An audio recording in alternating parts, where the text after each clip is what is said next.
this morning with the front page of The Observer. And we've heard a lot about the prospect of cuts to the welfare bill with more details this week, but a suggestion that already before it has been made, there might be a bit of backing going on. That's right. Look, I think this is quite a defining moment for the Prime Minister. Labour was elected on a promise to restore stability, fiscal responsibility, yet lots of Labour MPs campaign against Tory welfare cuts. So now, the fact that Labour is making similar moves, the backlash was always going to be inevitable.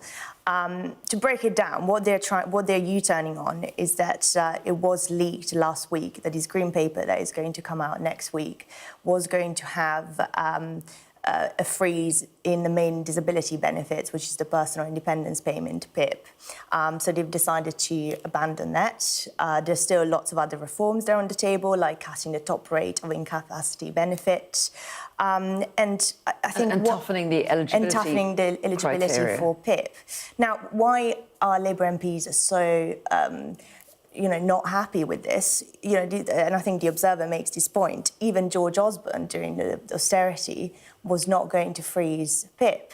So there's lots of Labour MPs that we've talked to, and they're saying we're not comfortable going even further than George Osborne did. Now, the argument that the Labour government is making is that this is completely unsustainable. We know that the benefit bill is ballooning. It's 45 billion at the moment. It's projected to get to 100 billion. When you talk about PIP, I think the number of people on PIP is projected to rise from 2 million now to 4.3 million. So these are like unbelievable numbers. So there is the moral case, and that's what they are saying, that there is a moral case to make sure that people that actually need these benefits are protected. Well, we'll see next week. Yeah, we'll see next week exactly what Liz Kendall does announce, but there are hints. She's done various interviews in the papers, hasn't she? There are hints that perhaps she will go ahead with this backtrack. But I guess the question is then whether it's still palatable for Labour MPs, given that there's still going to be a big slicing of the welfare bill. Absolutely, and this was widely reported. It was kind of the story of the week last week that there would be changes to this payment, and the reaction was absolutely huge. I mean, it wasn't just the usual suspects, I suppose, that the Labour Party would call them. It wasn't just those on the left of the party who always speak out against the government. It was loads of MPs who actually usually are a bit more quiet or usually very publicly agree with what the Cabinet has decided. So, huge reaction there. Also splits in Cabinet, we're told. Yeah, absolutely, and I think there was very much the idea that you could see a really large rebellion here, so it would have been really difficult for Keir Starmer to push this through. The only thing I will say, though, is that The Observer calls this an embarrassing U-turn. I'm never sure about calling it embarrassing, because surely it is kind of the role of government to actually listen to MPs and listen to the public as well. So I don't think there's a whole lot of shame, potentially, in, having an idea, saying it, and then actually hearing the reaction and being bad and changing your mind. Well, yes, and they may say it's not a U-turn, we didn't even announce anything. We haven't made our plans public yet anyway. And they definitely wanted to make this known because The Observer is leading on this. I think the Sunday Times front page is also leading on this. This is true, and I wonder what you make about how it's been handled, Martina, because there was some suggestion that perhaps they have been doing a bit of what's known as kite flying, where they put an idea out, see what the reaction is, and then gauge whether or not they go ahead with it. Do you think there's been an element of that going on? I think there might have been. We know that Number 10 organised lots of sessions this week for Labour MPs to come in, and it was the policy unit in Number 10 that was going to basically make the case and explain to them why there is a moral case to do this. Having said that, it does seem a little bit like maybe it was always planned, and maybe there is the sort of carrot that they're going to give to Labour MPs saying, look, we've listened to you, but now we need to do this. Yes, so and less likely to rebel against the £5 billion worth of cuts that they're bringing in anyway. Who knows? OK, let's move on to the Sunday Telegraph, shall we? And this is... we've had a lot from Wes Streeting this week announcing the abolition of NHS England, and Wes Streeting making it clear that he's only just getting started. Yes, and that's very much what the headline suggests on the front of the Sunday Telegraph. The abolition of NHS England is just the start of really filtering through the NHS system and getting rid of any duplication, I suppose. And I think it's really interesting because we're hearing language from the Cabinet that I think we'd more traditionally associate with more right-wing parties, with the Conservatives. We're hearing quangos, we're hearing bloated, all of these words that you hear definitely more thrown around from people like in the Liz Truss era, to be honest. So I think people were quite taken aback to hear this from the Labour government. But of course, with this, there are huge pros and huge cons. Clearly, if there are two teams, for example, in the Department of Health and Social Care, then an extra team, i.e. NHS England, doing the exact same job, that's a waste of money. It's not necessary. So, of course, that slimming down is welcome if it makes it more efficient. However, of course, this means huge job losses across the NHS sector. I think this one reports at least 10,000 management jobs expected to be slashed from central bureaucracy on top of the NHS England job losses as well. So really large swathes of people losing their jobs, which of course is never going to be a positive thing. But ultimately, the amount of people working for the NHS has grown exponentially over the past kind of 10 years or so. But the gaps are still in the places that we really need them, i.e. doctors, nurses, surgeons. So I think the idea here is to move people away from the administrative side of the NHS and try and get more people on the ground. Yes, and I'm sure a lot of people will have sympathy with anyone losing their jobs. I mean, obviously, that's a horrible thing to go through. But will the public generally, do you think, be on Wes Streeting's side and kind of feel as long as doctors and nurses' jobs are protected, we don't mind if the bureaucracy is lessened? I think definitely 100%, but also you will have to show that there are improvements, and those improvements will come quite, in the next couple of years. Otherwise, this is just going to backfire.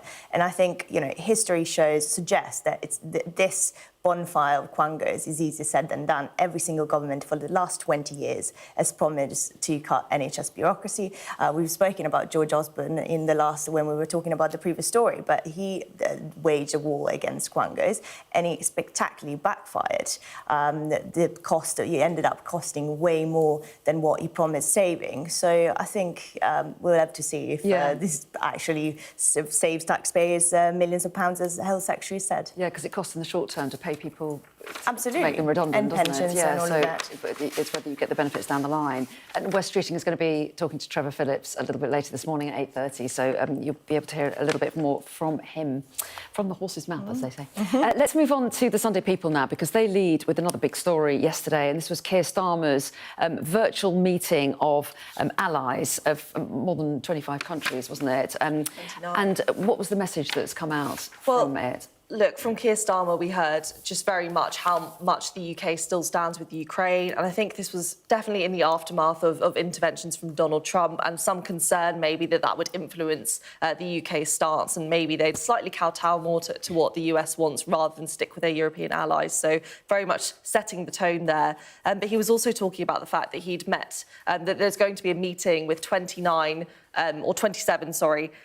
army generals across Europe to basically try and create a plan to put troops on the ground, basically to sustain any kind of ceasefire deal that does emerge between Russia and Ukraine. They've not got a concrete plan as of yet, but it's very much thought that it's in the works. So obviously a huge step forward. Deploying troops to a war-torn country is going to be a massive advancement in this conflict. Yes, and the Sunday Telegraph picks this up on their front page, and they talk about the fact that generals are getting together this week, I think on Thursday, to take a look at what this peacekeeping force might look like. It's a different story to the one that we can see on the screen there. We will find it. Generals set to wargame Ukraine peacekeeping mission is the headline there. But there's so many questions, aren't there, Martina, not least because President Putin has made it very clear that he won't tolerate any troops from any NATO countries inside Ukraine. Plus, if you do have, say, UK troops on the ground there and they were fired on, what would happen then? They'll be able to fire back. And as you said, there's way more questions than answers from yesterday's meeting. So we'll see what comes out of it. We're still not told exactly what contributions other nations will make. It seems very much like the UK and France will be the ones providing the backbone of this peacekeeping force. As you said, we don't know what that peacekeeping mission will look like, whether they'll be able to fire back, whether they will just provide training to troops there or a sort of buffer zone during this ceasefire so that Ukraine and Russia can come to the negotiating table and negotiate a long-lasting deal. But we'll have to see what comes out Thursday. And there's lots of questions as well in terms of how many troops the UK can actually promise. Now, I think here it says that, yesterday, Keir Starmer talked about 10,000 people. Estimates suggest that what would be needed is something like 30,000. And can the UK afford that? Because we know that the army is at a smaller size since the Neapolitan, I can't say Napoleonic. Napoleon. There you go. Era. So there's lots of questions, and we don't know the answer to that yet. Also, lots of questions about the Star's front page. We don't actually have time to go into it in too much detail, but maybe we'll show people the front page and then we'll try and work out the science behind it. They're basically saying, well, I don't think I can read all of it, but they say that you lose more weight having a hot bath and going for a jog. Is that true? We don't know. We'll come back in the next hour and discuss it. Thanks both very much indeed for now.